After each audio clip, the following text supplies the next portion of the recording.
Iawn, plis trowch gyda fi i Luc penod 2. Os oes Beibl gyda chi, os oes dim Beibl gyda chi, byddwn ni'n argymell chi mynd i'n ôl un neu cael y lan ar eich ffôn. Luc penod 2, a ni'n di ddarllen o adnod 22 i ddiwedd y benod.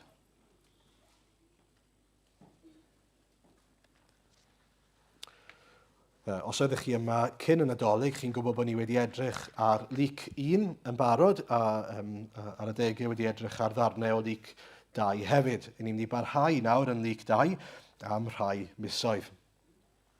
Dechrau fan hyn te. Pan ddaeth amser ei puredigaeth yn ôl cyfraith Moses, cymerodd ei rieni ef i fyny i Jerusalem i'w gyflwyno i'r arglwydd, yn unol ar hyn sydd wedi ysgrifennu yng nghyfraith yr arglwydd. Pob gwryw cyntaf anedig fe'i gelwir yn sanctaidd i'r arglwydd, ac i roi offrwm yn unol ar hyn sydd wedi ei ddweud yng nghyfraith yr arglwydd, par o dirturod neu ddau giw colomen. Yn awr, yr oedd dyn yn Jerusalem o'r enw Simeon. Dyn cyfiawn a diwiol oedd hwn, yn disgwyl am ddiddanwch Israel, ac yr oedd yr ysbryd glân arno. Yr oedd wedi cael datguddiad gan yr arglwydd na welai farwolaeth cyn gweld Meseia'r arglwydd. Daeth i'r deml dan arweiniad yr ysbryd a phan ddaeth y rhieni a'r plentyn Iesu i mewn, i wneud ynglyn ag ef yn unol ag arfer y gyfraith, cymerodd Simeon ef i'w freichiau a bendithio Dduw gan ddweud. Yn nawr yr wyt yn gollwng dy was yn rhydd o arglwydd mewn tangnefedd yn unol a thair, oherwydd mae fy llygaid wedi gweld dy iachawdwriaeth, a ddarperaist yng ngwydd yr holl bobloedd, goleuni i fod yn ddatguddiad i'r cenhedloedd ac yn ogoniant i'th bobl Israel. Yr oedd ei dad a'i fam yn rhyfeddu at y pethau oedd yn cael ei dweud amdano. Yna bendithion Simeon hwy, a dywedodd wrth fair ei fam, wele, gosodwyd hwn cwymp a chyfodiad llawer yn Israel, ac i fod yn arwydd a wrthwynebyr. A thithau, trywenir dy enaid di gan gleddyf, felly y datguddir meddyliau calonau lawer. Yr oedd proffwydes hefyd, Anna, merch Ffanuel o lwyth Aser. Yr oedd hon yn oedrannus iawn, wedi byw 7 blynedd gyda'i gŵr ar ôl priodi, ac wedi parhau'n weddw nes ei bod yn awr yn 4 oed. I chi a fi 84 yw hwnna. Ni byddai byth yn ymadael ar deml, ond addoli gan ymprydio a gweddio ddydd a nos. Ar awr honno, safodd hi ger llaw a moli Duw, a llefaru am y plentyn wrth bawb oedd yn disgwyl rhyddhad Jerusalem. Wedi iddynt gyflawni popeth yn unol â chyfraith yr arglwydd, dychwelsant i Galilea, i Nazareth ei tref ei hunain. Yr oedd y plentyn yn tyfu yn gryf ac yn llawn doethineb, yr oedd ffafr Duw arno. Byddai rieni yn teithio i Jerusalem bob blwyddyn ar gyfer gwyl y Pasg. Pan oedd ef yn 12 oed, eithant i fyny yn unol ar arfer ar yr wyl, a chadw ei dyddiau yn gyflawn. Ond pan oeddent yn dychwelyd, arhosodd y bachgen Iesu yn Jerusalem, yn ddiarwybod i'w rieni. Gan dybio ei fod gyda'i cyd-deithwyr, gwnaethant 2 diwrnod cyn dechrau chwilio amdano, ymhlith ei perthnasau a'i cydnabod. Wedi methu cael hyd iddo, dychwelsant i Jerusalem gan chwilio amdano. Ymhen tridiau, deithant o hyd iddo yn y deml, yn eistedd yng nghanol yr athrawon, yn gwrando arnynt ac yn ei holi. Yr oedd pawb a'i clywodd yn rhyfeddu, mor ddeallus oedd ei atebion. Pan welodd ei rieni ef, fe'i syfrdanwyd ac meddai i fam wrtho, fy mhlentyn, pam y gwneithost hyn i ni? Dyma dy dad am unau yn llawn pryder wedi bod yn chwilio amdanat. Meddai ef wrthynt, pam y buwch chi'n chwilio amdanaf? Onid oeddech chi'n gwybod mae yn hi fy nhad y mae'n rhaid i mi fod? Ond ni ddeallasant hwy y peth a ddywedodd wrthynt. Yna aeth ef i lawr gyda hwy yn ôl i Nazareth, a bu ni fydd iddynt. Cadwodd ei fam y cyfan yn ddiogel yn ei chalon, ac yr oedd Iesu yn cynyddu mewn doethineb a mae'n tioli a ffafr Duw a'r holl bobl. Amen. Iawn. Fel yn ni'n gweud, dyn ni'n mynd i fod yn edrych nawr chydig bach ar Luc 2. Luc, mae'n debyg, doctor oedd Luc, meddyg, oedd yn teithio gwmpas gyda Paul. Ni'n darllen rhywfaint am hynny'n actau, a fe sydd wedi, mae'n debyg, ysgrifennu'r efengyl yma, bod ni'n methu bod yn 100% siŵr o hynny. A mae e wedi mynd o gwmpas a wedi casglu tystiolaeth nawr, llygydystion gwahanol, mwyn ffurfio efengyl Luc. Fel bod pobl fel, mae'n sôn ar y dechrau, chi'n cofio, Theophilus, dyn Rhufeinig pwysig, fel bod pobl fel Theophilus a pobl fel ni yn dod i ddeall pwy yw Iesu. Mae be mae'n dangos i ni yn bwysig. Mae pobl wedi clywed pethau am Iesu, mae pobl wedi profi rhai pethau am Iesu, ond beth mae Luc eisiau ni ddeall yw edrychwch, chi wedi clywed pethau, chi'n gwybod am y goings on, ond edrychwch ar y dystiolaeth, edrychwch sut mae beth i chi wedi gweld a wedi clywed amdano a wedi profi hyd yn oed falle yn clymu mewn gyda gair Duw, gyda beth sydd wedi cael ei ddweud. So, beth mae Luc yn gwneud yn aml yw mae'n clymu pethau mewn i beth sydd wedi cael ei ddweud yn yr Hen Testament. Mae'n clymu pethau mewn gyda lle mae nhw arni'n hanesyddol, fel bod e'n rhoi sail i'r hyn sydd wedi digwydd. Dyw e ddim jyst yn eich syniadau chi wedi cael ei amlygu, ond yn hytrach reality yw e, gwirionedd yw e. A mae eisiau bod ni'n dod i weld yr un peth te. Dyna pam chi'n sylwi pan ni'n darllen yn aml, mae'n sôn am pwy yw'r brenin ar y pryd. Mae'n sôn am yr adeg yn hanesyddol. A byddwn ni'n gweld ambell beth arall mae'n amlygu ni hefyd wrth i ni fynd trwyddo. Ac wrth gwrs, yn fwy na hynny i gyd, mae Luc yn ysgrifennu trwy ddylanwad yr Ysbryd Glân, ysbrydoliaeth yr Ysbryd Glân, mwyn datguddio Iesu i ni. Person a gwaith Iesu Grist. Pwy yw Iesu, beth mae Iesu wedi gwneud. So wrth i ni deithio trwy Luc, dyna'n gweddi penna ni'n arglwydd, dangos i ni o'r newydd mor arbennig, mor rhagorol yw Iesu Grist. Rhywbeth dylai bod ni'n gweddio trwy'r amser, mae'n hawdd i ni anghofio hynny, ond arglwydd dangos i ni mor arbennig yw Iesu. Dangos bethau i fi o'r newydd trwy'r amser, sydd yn atgoffa ni, sydd yn dangos i ni, falle hyd yn oed bethau gwahanol i ni erioed wedi gweld o'r blaen, sydd yn profi, sydd yn dangos mor arbennig yw Iesu Grist. Nawr, i ni'n mynd i edrych heddi ar ymatebion gwahanol sydd gan bobl tuag at Iesu. Sut mae pobl yn ymateb i'r hyn maen nhw'n profi yn eu perthynas nhw gyda Iesu. Os ydyn ni'n mynd i edrych ar Simeon ag Anna, dyn ni'n mynd i edrych ar Mair a Joseph, dyn ni'n mynd i edrych ar pawb, nid yn llythrenol pawb, y pawb sydd yn y darn, peidiwch â phoeni, gewch chi ginio, ac yna dyn ni'n mynd i ail edrych ar Mair ar y diwedd. Y cyntaf te, Simeon ag Anna. Mae Simeon ag Anna nawr yn bobl penodol sydd yn cael eu cofnodi, a rheswm pam maen nhw yn unigryw falle fan hyn yw maen nhw wedi credu beth sydd wedi cael ei ddweud am Iesu yn barod yn yr Hen Testament. Mae hwnna'n bwysig. Maen nhw yn y deml, maen nhw'n proffwydo, ac yn bwysicach na hynny i gyd, maen nhw wedi credu beth sydd wedi cael ei ddweud am y Meseia. Maen nhw'n disgwyl am y Meseia. Mae hynny'n glir iawn. Mae'n 40 diwrnod ers gen Iesu. Mae Mair a Joseph, os chi'n sylwi nawr, yn ei popeth sydd ei angen yn ôl y gyfraith, yn ôl cyfraith Moses.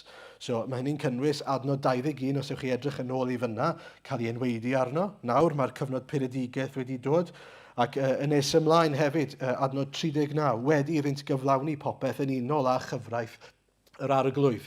Y rheswm fi'n pwyntio hwnna mas yw mae Luc eisiau ni ddeall rhywbeth. Mae Mair a Joseph yn gwneud popeth sydd ei angen fel fod Iesu yn dod o dan y gyfraith. A mae hwnna'n rhan bwysig iawn o i fuddod Iesu i'r gyfraith. Ni'n darllen yn Galatiaid 4, adnod 4 a 5, ond pan ddaeth cyflawniad yr amser, anfonodd Duw ei fab, wedi ei eni o wraig, Mair, wedi ei eni dan y gyfraith, i brynu rhyddid i'r rhai oedd dan y gyfraith. So, i ni wedi cael ein geni o dan y gyfraith, ond mae Iesu hefyd wedi cael ei eni o dan y gyfraith mwyn bod yn gwbl ifydd i gyfraith Duw, dangos ei fuddod, dangos ei berffeithrwydd, ennill cyfiawnder i ni, mwyn i ni nawr allu sefyll yn iawn ger bron Duw. A mae'n bwysig bod ni'n gweld hynny, bod Iesu wedi bod yn fodlon dilyn yr holl reolau yma, cael ei enni o dan gyfraith Moses a cyfraith Duw fel bod e'n dangos i fi yn fab Duw perffaith, i fi wedi cyrraedd safon Duw, mwyn ein prynu ni nawr i ryddid. Na chi rhyfeddol yw Iesu fod wedi bod yn fodlon dod o dan ei gyfraith ei hun. Dyna mae'n dangos i ni, darostyngiad Iesu yw gyfraith ei hun mwyn ein prynu ni i ryddid. Mae wedi cyrraedd safon perffaith Duw te. A cofiwch, does neb arall sydd wedi gwneud hynny, a sy'n mynd i wneud hynny, cyrraedd safon perffaith Duw. Dyna mor unigryw yw e. A dyna, rili, mae Simeon wedi dod i weld yn dyfe. Dyma yr un mae'r arglwydd wedi anfon, dyma yr un rhagorol, y Meseia sydd wedi dod. So mae'n dweud adnod 29, yn awr yr wyt yn gollwng dy was yn rhydd. Mae yna beth od i weid, ond ddwy nôl at hynny mewn eiliad o arglwydd, mewn tangnefydd yn unol a thair, oherwydd y mae fy llygaid wedi gweld dy iachawdwriaeth. Dyma dy iachawdwriaeth di arglwydd mewn person, mewn cig a gwaed. Dyma'r un ti wedi darparu ar ein cyfer ni i fod yn ddatguddiad i'r cenhedloedd ac yn ogoniant i bobl Israel. Fel o'n i'n dweud, pam bod e'n dweud bod e'n gallu cael ei ollwng yn rhydd? Be mae'n gweud fan hyn yw, na fe, fi'n mynd i farw nawr. Y rheswm pam yw oherwydd bod e wedi cael datguddiad gan Dduw, oedd yn dweud, ti ddim yn mynd i farw cyn bod fi yn danfon y Meseia i ti. A felly beth oedd Simeon wedi treulio ei fywyd yn wneud? Aros am y Meseia. Dyna bwrpas i fywyd e. Cyhyd ag oedd e yn y cwestiwn, oedd aros am Iesu Grist. Oedd e yn y deml, yn gwasanaethu'r arglwydd, oedd e'n aros am y cyflawniad yma, achos oedd e wedi cael yr addewid. A beth oedd e wedi profi nawr oedd y llawenydd yma, gorfoledd yma, oherwydd bod e wedi aros a wedi pwyso ar yr addewid yma. Chi bod, bydde fe ddim wedi profi'r llawenydd yna os nag oedd e'n y deml. Ond oedd e'n y deml achos bod e'n awyddus i weld cyflawniad yr addewid. Oedd e yn hi ei dad, mewn perthynas gyda'i dad, yn pwyso, yn aros. A nawr fod yr arglwydd wedi darparu Iesu Grist, yr iachawdwriaeth yma mewn person, mae'n gorfoleddi, mae'n moli Duw. A beth ni'n gweld yw, wrth iddo fe foli Duw, yn ddiddorol, mae'n torri mas i broffwydoliaeth arall. A mae'n troi nawr at Mair a Joseph, a mae'n dweud wrthyn nhw fod y mab yma, yr iachawdwriaeth yma, yn mynd i fod yn tri pheth mewn gwirionedd, neu trwyddo fe bydd tri pheth yn digwydd. Bydd e'n garreg, bydd pobl yn sefyll arno, ni'n cael ei dyrchafu ganddo, neu'n cwmpo o'i herwydd, mae'n un peth. Yn ail, bydd e'n arwydd, bydd e'n cael ei wrthwynebu. Ac yn drydydd wedyn, mae'n dweud oherwydd pwy yw Iesu, bydd cleddyf yn trywanu enaid Mair. Bydd hi'n cael profi'r tristwch yma'r torcalon enfawr yma, oherwydd y pethau yma, oherwydd fod yr arwydd yma yn cael ei wrthwynebu mewn gwirionedd. Ond y pwynt cyntaf yw fod Simeon yn gallu ymhyfrydu am ei fod e wedi gobeithio yn yr addewid. Wedi gobeithio, a gath e ddim ei siomi na ddo fe. I'r gwrthwyneb bod e wedi aros a wedi pwyso ac wedi profi'r arglwydd yn ateb yr addewid yna, yn dangos Iesu Grist iddo fe. Dychmygwch droi mewn i'r deml ddydd ar ôl dydd. A'i heddi fydd e, a'i heddi fydd e. Pryd fi'n mynd i weld y Meseia, pryd fi'n mynd i brofi'r iachawdwriaeth yma. Ond os ych chi'n meddwl fod hwnna'n rhyfeddol, edrychwch wedyn ar Anna. Os oedd unrhyw un fydde â hawl i chwerwi tuag at yr arglwydd, byddech chi'n meddwl mai Anna fydde fe. Oherwydd oedd hi wedi bod yn briod am just 7 mlynedd a wedi colli ei gŵr. Pryd hynny, oedd hynny'n beth anferth gyda llaw. Oedd hwnna'n golygu bod ei dyfodol i basically wedi mynd. Ond eto, mae hi nawr yn 84 mlwydd oed. Ni ddim yn gwybod pryd priododd hi, yn ifanc mwy na thebyg, ifancach na bydden ni'n priodi. A felly, chi'n sôn am o leia bydden ni'n meddwl hanner canrif o fod nawr yn y deml yn ceisio'r arglwydd. A beth ni'n dod i glywed am Anna? Sut mae hi'n ceisio'r arglwydd? Mae hi'n pwyso'n actif ar addewidion Duw. Os chi'n sylwi, mae hi yn yr un sort of cwch, os liciwch chi, yn aros nawr, adnod 36 ymlaen yw hyn, oedrannus iawn wedi byw am sbel ar ôl priodi fel ni'n gweud, colli i gŵr, ond yn sylwch, ni byddai byth yn ymadael ar deml, ond yn addoli gan ymprydio a gweddio ddydd a nos. Byw ym mhresenoldeb yr arglwydd yn gweddio ac yn ymprydio. Arglwydd, please. Danfon dy iachawdwriaeth.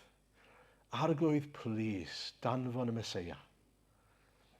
I ni'n mynd i edrych ar ympryd heno, so fi ddim yn mynd i fi mewn i hwn lot, ond pwynt a pwrpas ymprydio yw bod ni'n ceisio'r arglwydd, yn rhoi ein hunain yn gyfan gwbl i'r arglwydd ac yn rhoi ein hunain yn unol ag ewyllus yr arglwydd. Ond sylwch eto dyw i ddim just, dychmygwch nawr bod fi enghraifft yn dweud wrthych chi, reit, rhyw bryd yn y dyfodol agos, fi'n mynd i ddod draw i'ch tu chi, a fi'n mynd i roi anrhegion lu i chi. Fi'n gwybod beth chi'n offi, fi'n mynd i roi llwyth o drysorau i chi. A bod chi'n mynd, gret, na fe, edrych ymlaen. Ond chi'n gadael yn cefn eich pennau, a chi'n mynd o gwmpas eich dydd ac yn cario ymlaen fel byddech chi fel arfer yn neud, ddim rydyn meddwl am y peth. Chi ddim yn pwyso'n actif ar yr addewid fi wedi rhoi i chi. Os fyddech chi'n pwyso'n actif, byddech chi'n ffono fi bob bore, efe heddi o'r dydd? Ti'n dod draw heddi? Sa'n gallu gadael y tŷ. Achos, os fi'n gadael y tŷ, beth os ti'n troi lan pan fi ddim mewn? Chi'n deall y gwahaniaeth? Mae yna un lle ni'n pwyso'n actif, mae yna un lle ni ddim yn pwyso mewn gwirionedd. I ni falle'n credu beth sydd wedi cael ei ddweud, ond dyw e ddim yn actif, dyw e ddim yn bwysig i ni. Mae Anna'n esiampl o rywun sydd â ffydd actif yn yr arglwydd. Un sydd yn dweud, mae'r arglwydd wedi gaddo hyn, dwi ddim yn mynd i ollwng gafael nes bod yr arglwydd yn rhoi. Tybed sut dyn ni yn trin addewidion Duw? Ydyn ni fel Anna? Mae'r arglwydd wedi dweud, sut allai beidio a ceisio'r arglwydd? Os yw'r arglwydd wedi dweud rhywbeth wrthon ni, wedi gaddo rhywbeth wrthon ni, fel welson ni ddim sbel yn ôl pan oedd Geraint yn agor y gair i ni. Mae'r arglwydd wedi dweud, dwi'n dod yn ôl. Dwi'n dod yn ôl yn fuan. Beth yw'n ymateb ni? Na fe, Efe? Neu efo'n ymateb ni yw tyrd arglwydd Iesu. Tyrd arglwydd Iesu. Dyn ni'n methu aros. Mae'r arglwydd wedi gaddo, dyn ni'n pwyso yn actif. Ai heddi wyt ti'n dod? Ai heddi arglwydd fyddi di'n dod yn ôl? I ni ddim yn gwybod pryd fydd yr arglwydd yn dod yn ôl. I ni yn gwybod sydd agwedd o fod gyda ni am y ffaith fod yr arglwydd wedi gaddo fod yn dod yn ôl. A fel gyda pob un o'i addewidion, ydyn ni'n ei trin nhw'n llac, ydyn ni'n ei trin nhw fel bod nhw ddim wir o bwys i ni, neu ydyn ni fel Anna mewn gwirionedd bron yn reslo gyda'r arglwydd, i weld yr arglwydd yn cyflawni ei addewidion, yn gweld yr arglwydd yn ateb ein angen ni. Wrth gwrs, i ni'n gwneud hynny, fel mae Anna'n gwneud hynny, yn unol ag ewyllus Duw. Dyw i ddim fel petai hi'n trio manipuleiddio'r arglwydd. Na, mae hi eisiau bod yr arglwydd, gan fod e wedi gaddo, yn cyflawni ei bwrpasau. A mae'n bwysig wrth gwrs bod ni yn ymateb yn yr un ffordd. A felly'r pwynt cyntaf yw fod y rhai sydd yn gobeithio yn rhoi ei gobaith yn yr arglwydd, dyn nhw ddim yn cael eu siomi. Mae'r arglwydd wedi gaddo Meseia yn yr Hen Testament, maen nhw'n pwyso ar hynny, dyn nhw ddim yn cael eu siomi. Yna chi anogaeth yw hynny i ni, ynddo fe? Mae'r arglwydd wedi rhoi yr holl addewidion i ni, sydd yn y gair i ni, gawn ni ddim ein siomi drwy roi ein gobaith ni ynddyn nhw ac arnyn nhw. Clod i'r arglwydd am hynny. Nawr, yn ail, Mair a Joseph. Edrychwch ar adnod 33. Mae'n dweud wrthyn ni wrth i Simeon siarad fod Mair a Joseph, roedd ei dad a'i fam yn rhyfeddu at y pethau oedd ein cael ei dweud amdano. Ac wedyn, os wnawn ni symud ymlaen, pan mae e'n 12 mlwydd oed, yn y deml, yn trafod gyda'r athrawon, dyma maen nhw'n dweud wedyn, sut maen nhw'n ymateb wedyn, pan welodd ei rieni fe'i syfrdanwyd, ac meddai ei fam wrtho, fy mhlentyn, pam y gwneithost hyn i mi? Dyma dy dad am unau yn llawn pryder wedi bod yn chwilio amdanat. Mae hwnna'n ddau ymateb gwahanol iawn, ag yw e? meddai ef wrthynt, pam y buwch yn chwilio amdanaf? Ond nid oeddech chi'n gwybod mae yn hif yn had a mae'n rhaid i mi fod? Ond ni ddeall asant hwy y peth a ddywedodd wrthynt. Mae dau ymateb gwahanol iawn fan hyn. Pan mae Simeon yn dweud wrthyn nhw, mae eich mab chi yn mynd i fod yn, fe yw iachawdwriaeth Duw mewn person i ddechrau. Ond wedyn mae'n mynd i fod yn achos codiad a cwymp pobl.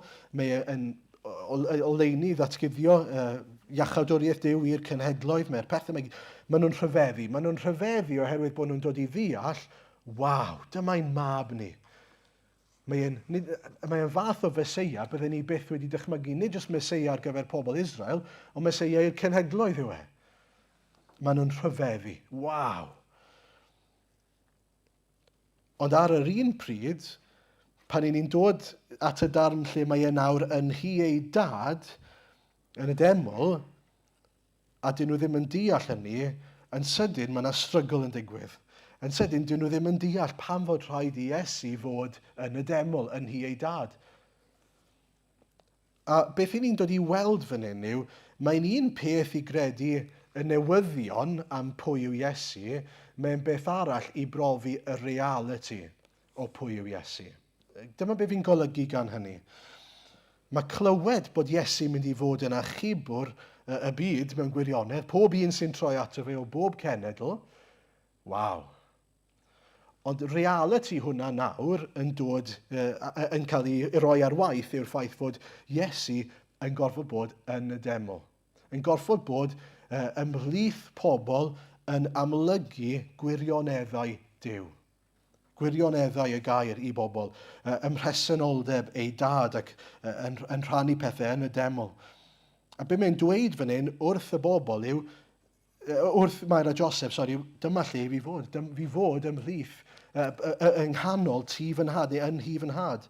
Yn Saesneg, weithiau mae'n cael ei gyfieithu fel about my father's business. Hynny yw, dyma be fi wedi cael fy ngalw i wneud. Dyma lle fi fod.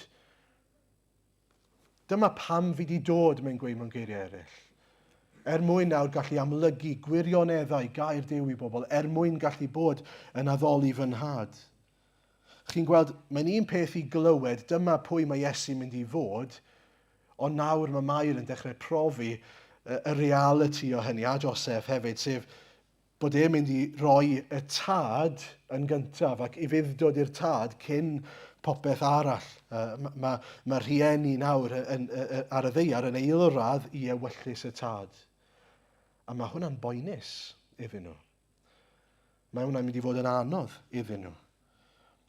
Mae'n un peth i wybod fod Iesu'n Feseia, ond nawr maen nhw'n dod i ddeall pa fath o Feseia yw e, mewn gwirionedd. Maen nhw'n dod i ddeall rhywbeth o'r ffaith bod e'n fab perffaith sydd yn mynd i wneud popeth sydd ei angen i gyflawni pwrpasau Duw y tad. A mae'r un peth yn gallu bod yn wir i ni hefyd. I ni'n gallu darllen pethau a dod i ddeall pethau yn ymynyddol, os liciwch chi, am pwy yw Iesu. A mae hwnna'n beth gwahanol i brofi y reality o pwy yw Iesu i ni. Be dwi'n golygu gan hynny? Nâi roi esiampl i chi. I ni'n gallu darllen y gair a ni'n gallu dod i ddeall ac i gredu fod Duw yn sofran. Mae'n sofran dros amser. Right? Mae'n rheoli amser. A dyn ni'n gallu moli Duw a rhyfeddu ar hynny. Dyn ni'n gweud, clod i'r arglwydd bod e'n sofran dros amser. A dylen ni'n neud hynny. Mae'n rhyfeddol. Ond wedyn mae rhywbeth yn mynd o'i le, a mae'r amseru'n wrong yn ôl ein bwriadau ni, a'n dymuniadau ni, a sut dyn ni'n ymateb wedyn? Mae rhywbeth yn mynd o'i le yn eich bywyd chi, a chi, esiampl real life i chi, mae'r babi'n dod yn gynnar. A chi'n meddwl, pam arglwydd? Pam fydde ti'n ei hyn? Mae'r amseru'n wrong. Dyw e ddim yn gyfleus i ni. Ydyn ni dal yn moli Duw wedyn am ei amseru sofran? Achos dyn ni ddim yn gallu gweld pwrpasau Duw tu ôl i'r reality daearol yna. Chi'n gweld mae profi pethau am Dduw yn gallu bod yn anodd i gymharu gyda clywed am athrawiaethau a dod i ddeall mae Duw yn sofran dros amser a mae profi hynny'n gallu bod yn boenus. A felly sut dylen ni ymateb? Wel, mae eisiau gras yn dos e. Mae eisiau gras i blygu i be bynnag mae Dyw yn dweud wrthyn ni a sut bynnag mae Dyw yn ein harwain ni, ac i gofio fod yr arglwydd yn gwybod yn well bob tro. Yn ddiddorol fan hyn, mae Iesu'n dweud wrthyn nhw, dyma lle i fi fod. Dyma fy mhwrpas yw i fod yn hi fy nhad, i fod yn nghwmni fy nhad, ond hefyd yn dysgu pobl. Y gwirionedd yma. Ond eu mateb nhw yn ddiddorol iawn yw bod nhw ddim yn deall. Dyn nhw ddim yn deall. Ond, fel fyddai'n dod nôl at fe mewn munud, mae Mair yn gwneud rhywbeth am hynny. Ond cyn hynny, y trydydd tyrfa te, pawb yn y deml, adnod 47, mae hwn yn un byr. Ac oedd pawb a'i clywodd yn rhyfeddu, mor ddeallus oedd ei ymatebion. Mae'n ddiddorol, mae'n dweud wrthyn ni bod e'n eistedd yng nghanol yr athrawon yn gwrando arnyn nhw ac yn eu holi nhw. Ond mae nhw yn rhyfeddu mor ddeallus yw ei atebion e. Chi'n sylwi beth sy'n digwydd fyna? Fi wrth y modd gyda'r darlun. Mae Iesu'n eistedd, fe sy'n gofyn y cwestiynau, ond pwy sy'n rhyfeddu ar atebion pwy? Dyw Iesu ddim yn rhyfeddu at atebion y dynion sydd yn y deml, yr athrawon. Na, mae nhw'n rhyfeddu at ei atebion e. Ond fe sy'n gofyn y cwestiynau. Be sy'n digwydd fan hyn? Wel, be sy'n digwydd yw fod Iesu, fel mae yn glyfar iawn, hyd yn oed yn 12 mlwydd oed, yn ei ffordd doeth, yn ei ffordd mab Dyw sydd gyda fe, yn gofyn cwestiynau mwyn agor sgorslan, engagio gyda pobl, ond pen draw hwnna yw fod yn agor eu llygad nhw gyda'r atebion. Bod nawr yn dangos iddyn nhw be sydd yn wir, be sydd yn rhagorol, be sydd yn bwysig. A o'n nhw gyd yn meddwl, nag i fe hwn yw mab y sair. Sdim athro wedi eistedd lawr gyda Iesu ac wedi dweud wrtho fe, edrycha, dyma sut mae'r Beibl yn gweithio, dyma sut mae popeth yn clymu at ei gilydd. Na. Ond eto, oherwydd pwy yw Iesu, mae yn 12 mlwydd oed yn gallu camu mewn i deml a rhyfeddu yr athrawon. Beth mae'n dangos i ni? Wel, nid rhywun sydd jyst digwydd bod yn ddoeth ac yn glyfar yw Iesu wedi gallu cael ei hyfforddi neu ddysgu i fod yn athro da. Na, mae unwaith eto yn atgyfnerthu'r ffaith ei fod yn Feseia, yn fab Dyw. Fod e'n llawn gwirionedd, yn llawn doethineb, yn llawn gogoniant o'r dechrau. Dyw ddim yn rhywbeth sydd wedi dod nes ymlaen, neu rhywbeth sydd wedi cael ei roi iddo fe, mae e wastad wedi bod fel hyn. A mae e'n amlygu hynny i ni. Ac eto mae Luc eisiau bod ni'n gweld hynny drosto ni ein hunain. Dyma pwy yw Iesu. Mae e'n rhagorol, nid plentyn arferol yw e. Ac yn bedwerydd, mynd nôl at Mair. Fel o'n i'n dweud, mae Mair a Joseph yn methu deall pam fod Iesu wedi dweud bod rhaid iddo fe fod yn hi ei dad. Ond be mae hi'n neud gyda'r wybodaeth yna? Mae'n rili diddorol. Os chi'n cario mlaen i ddarllen adnod 51 wedyn, yna aeth e fi lawr gyda hwy yn ôl i Nazareth a bu'n ifydd iddynt. Cadwodd ei fam y cyfan yn ddiogel yn ei chalon. A mae Mair yn gwneud hynny sawl tro, cadw pethau'n ddiogel yn ei chalon. Sa'n gwybod amdano chi, os bych chi'n gofyn i fi, os gyda fi atgofion o bethau, byddwn ni'n gweud, mae dy fi, a wedyn byddwn ni'n dweud nhw, a wedyn bydde Elain yn cywiro fi, dweud, na, nath hwnna ddim digwydd, neu, na, nath e ddigwydd, ond nath e ddim digwydd pryd hynny, nath e ddigwydd rhywbeth arall. So yn amlwg, falle bod gen i atgofion, ond dwi ddim yn cadw nhw'n ddiogel yn yng nghalon, a does dim manylion gyda fi amdano nhw o gwbl. Dwi'n hopeless yn cofio pethau, yn sicr yn accurate, beth bynnag. Nawr, mae rai yno chi'n cofio pethau'n dda. Byddwch chi'n gallu dweud lle oeddech chi, beth gythoch chi ginio'r diwrnod yna, 20 mlynedd yn ôl, pob math o fanylion. Ond mae rhywbeth am y ffordd mae Mair yn ymateb i beth mae Iesu'n gwneud sydd yn bwysig. Mae hi'n asesu'r sefyllfa, mae'n dweud, dwi ddim yn deall pam fod Iesu wedi dweud hyn, ond mae'n bwysig. Fi ddim yn gallu deall ond mae yna rhywbeth amdano fe, so dwi'n mynd i drysori beth mae wedi dweud. A mae'n bwysig oherwydd nes ymlaen y mywyd Iesu, a nes ymlaen y mywyd Mair, mae'r pethau yma'n mynd i fod yn bwysig, mynd i ddod yn bwysig i fi. Pan mae Iesu'n dechrau siarad am wneud ewyllus y tad ac yn dod mwyn cyflawni pwrpasau'r tad, mae'r pethau mae gyd yn mynd i wneud sens i fi.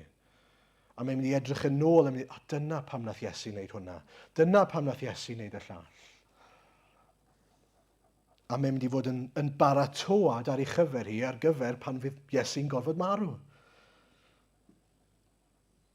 A tybed beth amdano ni te, tybed oes rhywfaint o hynny'n wir amdano ni. Pan ni'n dod at air Duw, sut ni'n ei drin e? Pan mae'r arglwydd yn siarad gyda ni, beth ni'n neud gyda'r wybodaeth yna? Mae yna adegau lle mae Duw yn dweud pethau wrthyn ni yn y gair a ni ddim yn ei deall nhw yn ei llawnder. Mae eisiau ni drysori nhw. Mae eisiau ni gadw nhw'n ddiogel yn ein calon ni. Achos falle bydd rhywbeth yn digwydd mewn 10 mlynedd i chi, allai sicrhau i chi bydd y peth yna ddysgwch chi 10 mlynedd yn ôl yn dod yn reality pryd hynny.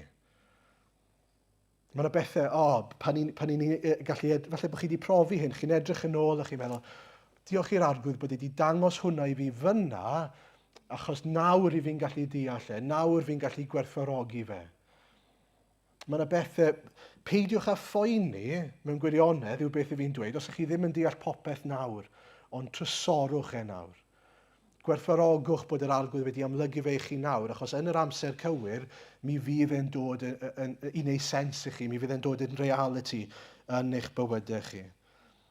A mae cymaint o bethau fel yna'n digwydd, nid yn unig i Mair, mae'n digwydd i Seimon Pedr ac i sawl un arall, lle maen nhw'n dod i ddysgu rhywbeth am Iesu, maen nhw'n cadw fe yn eu calonnau nhw, ddim yn deall ar y pryd, ond ar yr amser cywir, mae e'n dod i wneud synwyr iddyn nhw.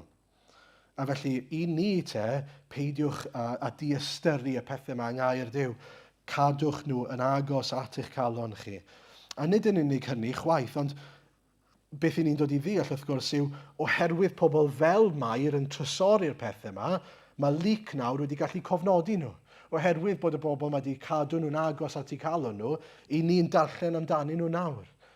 Ac felly, pwy a wyr bod yr arglwydd yn mynd i lefaru rhywbeth i chi, bod chi'n mynd i gadw fe yn agos i'ch calon chi, a rhannu fe gyda rhywun arall rhyw ddydd. Rhannu'ch tystiolaeth chi o Dduw yn dangos rhywbeth i chi neu'n dweud rhywbeth wrthoch chi, a mae'n union beth sy'n angen ar rhywun arall rhyw ddydd. Mae'n rhyfeddol sut mae Duw yn gallu gweithio y tu hwnt i'n dealltwriaeth ni falle o amser. A felly, beth sy'n bwysig yw cofio, wrth gwrs, bod gair Duw yn sefyll, fod e'n wirionedd, a bod yr arglwydd yn cymhwyso, os liciwch chi, y gwirionedd yna, yn dod â fe yn fyw i ni, yn ei amser ac yn ei ffyrdd dirgel iawn hefyd. Felly, clodforwch yr arglwydd fod yn un sydd yn delio gyda ein anghenion ni, bod yn dod ato ni ac yn amlygu ei air i ni yn y lle cyntaf. Peidiwch â diastyru gair Duw. Felly, jyst i gloi, i ni wedi gweld sawl ymateb gwahanol iawn i Iesu bore yma.